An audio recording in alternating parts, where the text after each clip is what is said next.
afternoon, sir. My name is Jamal Pacansa. I will discuss the compartmentation and how this affects watertight integrity. So, what is compartmentation? Compartmentation is the subdivision of a shaped hole into a smaller, enclosed space using internal watertight bulkheads and decks. This design feature is fundamental to maintaining a vessel watertight integrity, which is ability to prevent the ingress of water into its interior. So, kaning compartmentation daw kay mao ni siya. Isa siya sa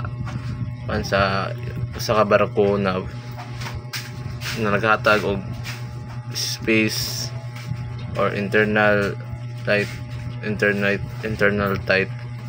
sa ka bulkheads or sa deck sa barko.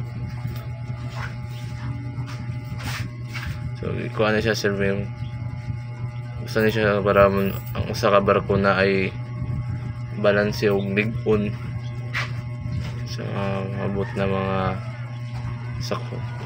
mga bad weather ana. And ang kani siya na ni siya lima ka kuan important na epekto sa barko. Dako ni tabang sa barko kay tungod ani niya integrity sa barko kay makuan nag limiting flooding sa barko na siya kuan siya isa ka barko o kaning maintaining stability. So kanang siya mag-maintain sa barko sa yung stability sa pagbiyahe gikan sa transport padung sa hanggan dalungan. So ang isa kay providing redundancy. Ang redundancy mo na siya yung kuan sa isa ka system or nag-supply power sa barko. Ang next na to kay ang protecting viral system. So naghatag siya protection sa mga important na equipment sa barko para di in case sa emergency na ay di daot. Ang next na to ang last